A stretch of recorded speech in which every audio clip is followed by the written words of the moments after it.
Візілотон сповільнює помутніння кришталика при катаракті. Самолет Ил-76 разбился в Ивановской области при заходе на посадку. По предварительным данным, он упал на территории кладбища в районе села Богородское, недалеко от аэродрома. На борту было 12 человек. Борт наполовину разрушен. Сейчас он горит. Официальных комментариев пока нет. Ну і навряд чи офіційні коментарі будуть найближчим часом. Ми ж знаємо, як в Росії коментують подібні падіння. Вони ще ніколи і не підтверджують те, що їм щось збивають. Хоча кажуть, що начебто в цього Іл-76 відвалився двигун, відповідно, бачимо, загорівся і самоліквідувався.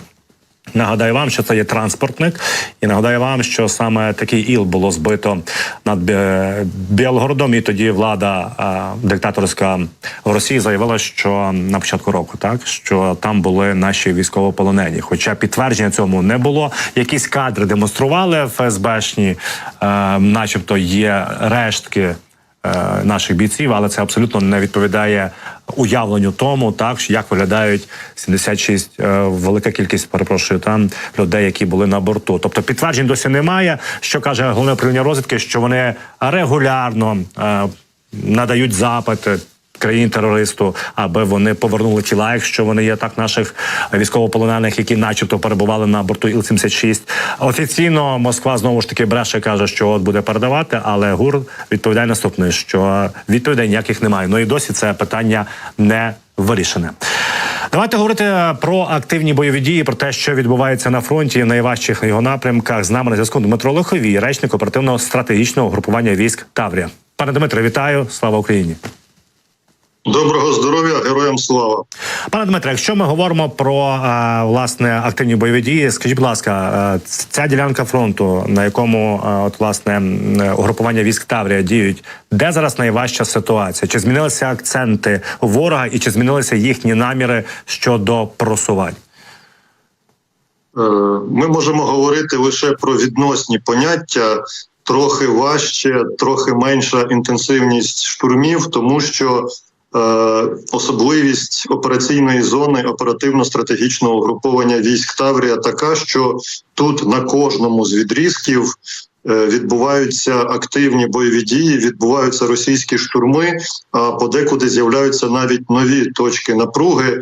І це відмінність нашого, власне, оцього лінії фронту, нашої ділянки фронту від інших угруповань. Я от щодня уже десь близько тижня рахую, що кількість боїв, які відбуваються в нашій операційній зоні, вони становлять або 2/3, або більше 2/3 всіх боїв на всій протяжності 1000-кілометрової з гаком лінії фронту по всій Україні. Так, наприклад, завчора було 50 бойових зіткнень в зоні ОСУВ Таврія, при тому, що по всій Україні 72, а ОСУВів у нас є 4, я нагадаю.